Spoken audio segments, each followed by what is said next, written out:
Song, forgiven, that word, I've used it my whole life. I grew up in church. Maybe some of you here also grew up in church.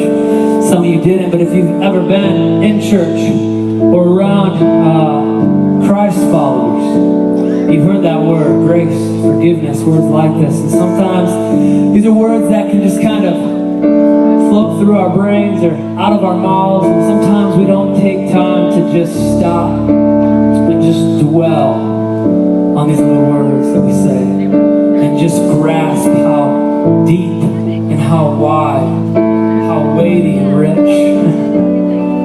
these words really are. That we're forgiven. You're forgiven. Those of you who trust in Christ, you're forgiven. Okay? So often we walk our lives as if God doesn't love us. We live our lives as though He hasn't forgiven us, and I do it all the time. I'm this people pleaser.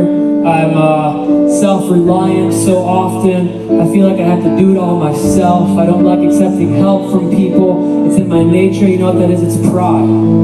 It's the root of everything that pulls us away from God. Is our pride, that we think we can really survive on our own.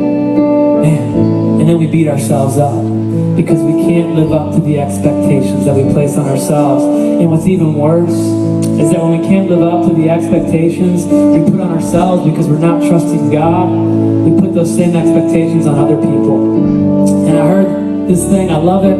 I say it all the time, I'll say it again. At a conference, my wife and I heard somebody say, here's expectations, here's reality.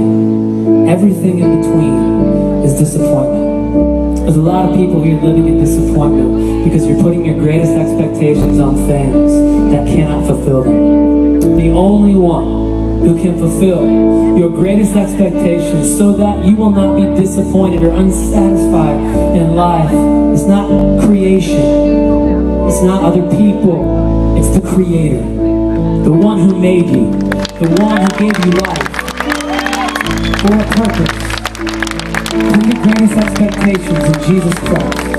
He came to this earth. Those of you who are believers know, but there's some people here who don't know. There's people on the outskirts of this amphitheater, out in the homes. Someone's in their back lawn maybe, even just watering their flowers tonight or sitting on their back patio. They can hear my voice. And they're like, man, I'm unsatisfied.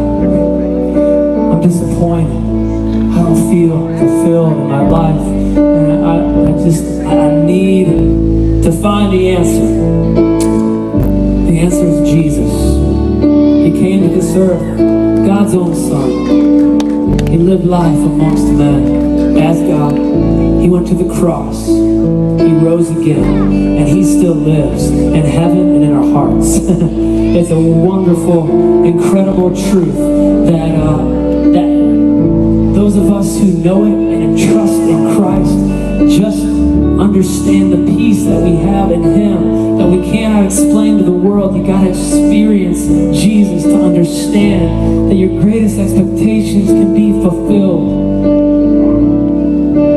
That He has grace on you in your life. That He will carry you. It doesn't matter what you've been in this life. It matters who you are in Christ. Who your Creator created you to be and who He is making you. That's such a beautiful truth. And tonight, may we grasp this word, forgiveness. Christ died for me so I can be forgiven. It's incredible.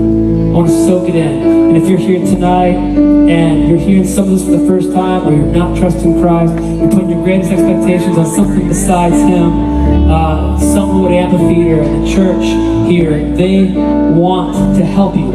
They want to have a spiritual conversation with you, no matter what place you're at in your life. You know what, as you leave here, you can talk to some of the people who are with the amphitheater, with the church.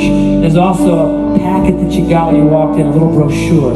Inside there you can find out how you can come to a relationship with Christ.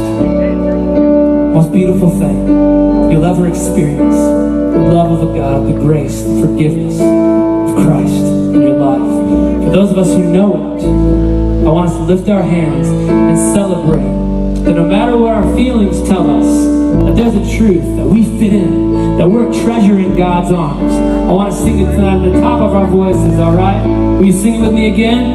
Yeah? All right. Here we go. And when I don't fit in, and I don't